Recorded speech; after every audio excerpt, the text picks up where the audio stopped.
Commissioner General, thank you so much for joining us. Thank you for having me. The conflict in Gaza, as we know, has reached unprecedented levels of destruction and displacement. From your vantage point as UNRWA Commissioner General, what is the humanitarian situation on the ground as we speak, and how do you respond to those who argue that Palestinians are being deliberately forced out to make room for Israeli control? I believe it's more and more difficult to describe the humanitarian situation. We are almost out of words. I think what Palestinians in Gaza are going through, it's hell in all its possible facets. We have seen over the last 20 months already a total destruction. We have seen that there is absolutely no safe place for the Gazan.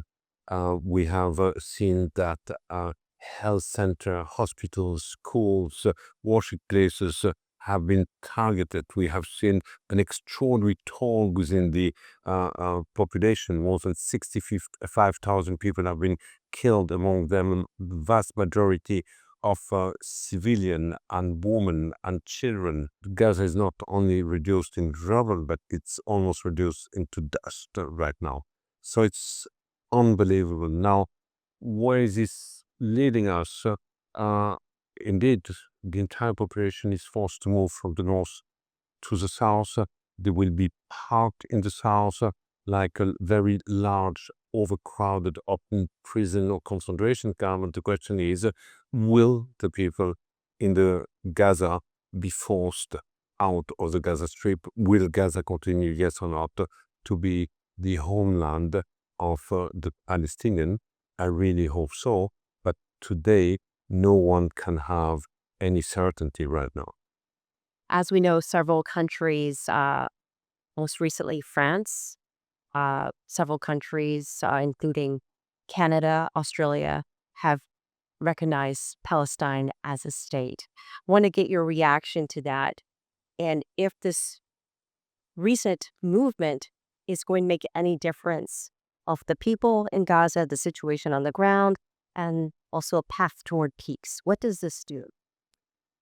It is true that today a number of countries are also recognizing the state of Palestine. In reality, they are joining already 140 member states who did already recognize the state of Palestine. I believe it's definitely an important milestone. It's also a way to say that we need to do so now because we have never been so far away from the reality of a two-state solution. And if we do not wake up now and genuinely commit politically to such a solution, that might never happen. So I believe it cannot be a goal in itself. The real war will have to start now. There is a kind of roadmap also which has been agreed by the General Assembly a few days ago, which is the New York Declaration, which basically also tells what is expected to make this two-state solution a reality. UNRWA has been accused by its critics of being politicized, while its defenders, of course, say that what UNRWA does is indispensable. How do you strike the balance between being a humanitarian, a neutral humanitarian agency, and speaking on issues that are political? In this part of the world, everything is political. We are a human development focused organization, but evolving in an extremely divided emotional environment, highly politicized. I keep reminding colleagues that even talking about waste management in a Palestinian refugee camp can be read through a political lens. So it is true that the agency has been accused, especially since October 2023, of being politically biased, of having been infiltrated by Palestinian faction, including the Hamas or the Jihad.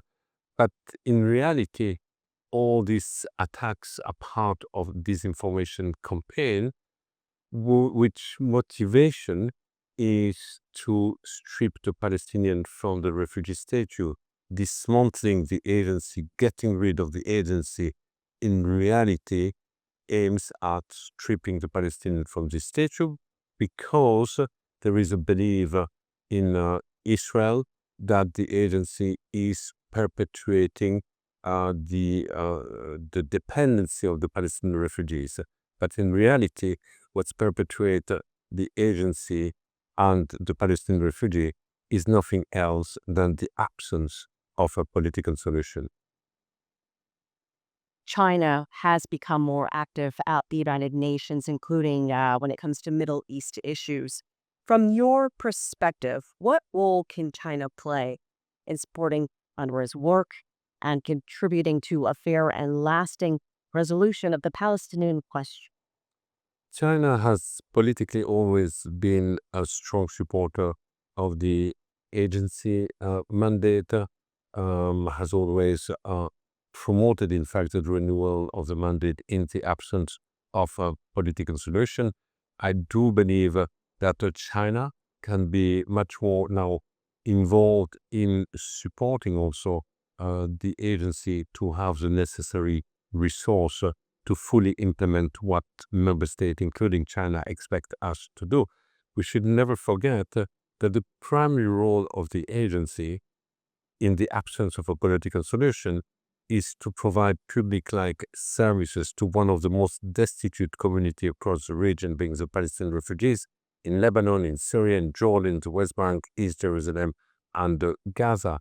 Basically, we provide primary, secondary education. We provide primary health. We function like a public-like institution, but we have none of the fiscal tools.